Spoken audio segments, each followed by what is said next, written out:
ray of light in air enters obliquely into water. तो light कहाँ से कहाँ जा रही है? एयर से वाटर में. Does light ray bend towards the normal or away from the normal? कहाँ जाएगी वो? Towards the normal.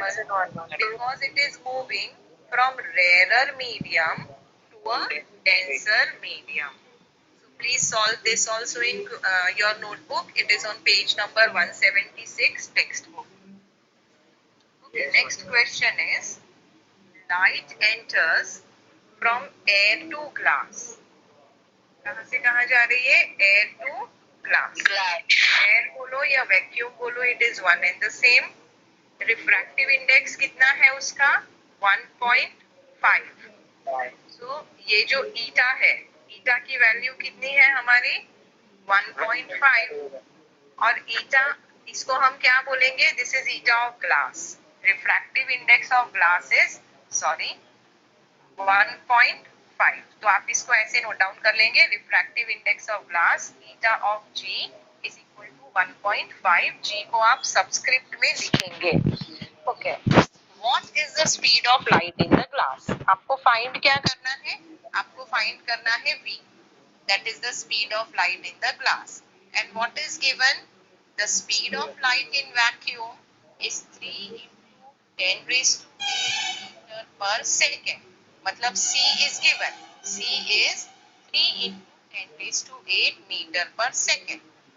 So refractive index of medium is, let us say, eta m, which is equal to speed of light in vacuum upon speed of light in medium, that is equal to C upon V.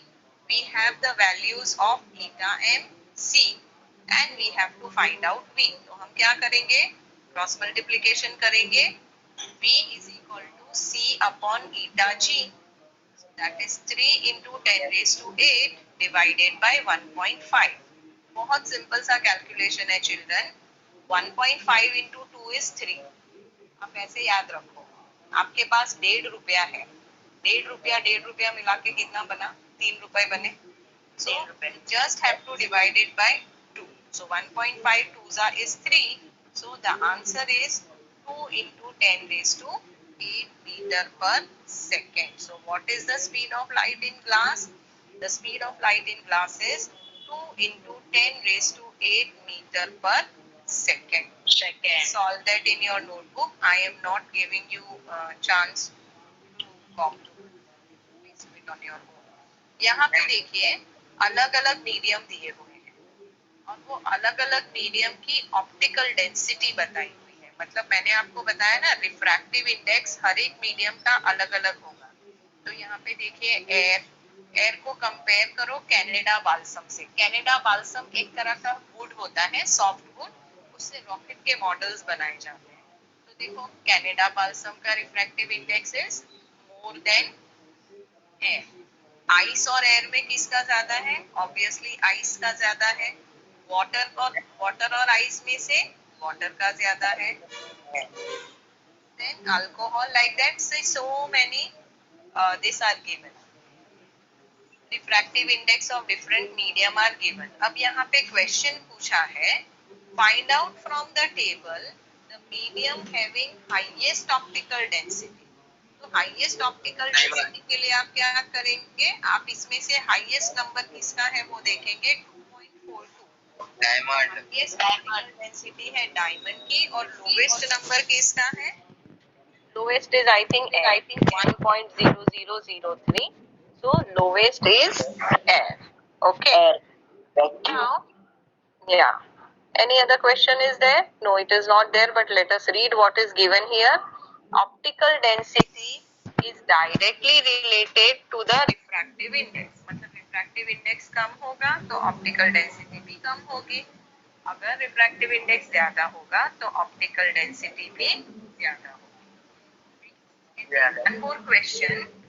You are given kerosene, turpentine and water. कहाँ पे light will travel fastest?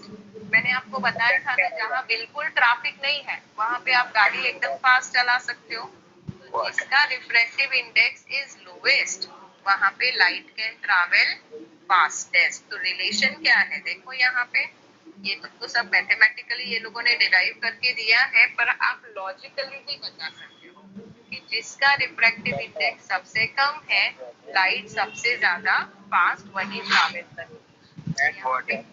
Water, yes, air and water. So यहाँ पे the light travels fastest in water among the three, क्योंकि देखो kerosene, turpentine and water, तो उसमें से ये तीन में से सबसे कम किसका है, वाटर का है, तो it will travel fastest in water. अब यहाँ पे जो एक्सप्लेनेशन दिया है वो देख लेते हैं। तो speed of light travels faster, मतलब हमको क्या फाइंड करना है, हमको v फाइंड करना है ना। तो v का फॉर्मूला तो हमको पता है, c अपॉन ईटा m। तो and we know c also, c is a constant तीनों के लिए। मतलब if you take this question, speed of light in kerosene, turpentine and water, c तो सबके लिए सेम रहेगा। चेंज क्या होने वाला है, रिफ्रैक्टिव इंडेक्स चेंज होने वाला है।